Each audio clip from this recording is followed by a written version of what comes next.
দায়িত্ব পালন করতেছেন ওনাদের অনুকরণ আপনাদের আমাদের করতে হবে।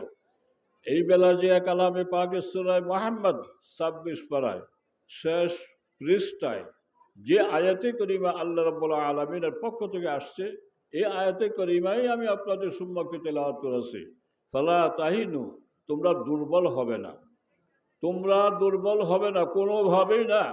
তোমাকে দুর্বল হওয়ার মতো কোনো কারণ নাই। এই জগৎকে আমি সৃষ্টি করেছি, এই দুনিয়াকে আমি সৃষ্টি করেছি, দুনিয়ার সব কিছুর স্রষ্টা আমি, এবং দিনকে আমি জমিনে প্রতিষ্ঠিত করার জন্য যে আদেশ দিয়েছি। কাজে এই কাজকে দুনিয়াতে করতে গেলে তোমাদের জন্য যে আমার পক্ষ থেকে রহম করম সাহায্য সহযোগিতা যাবতীয় কিছু থাকবে। কাজে তোমাদেরকে দুর্বল হওয়ার মতো কোনো কারণ নাই। ও তাদউ ইলা সালমে, এবং আপোষ করতে যাবে না, বাতিলের সাথে কোনো সময় আপোষ করতে যাবে না। আপোষ নয় বাতিল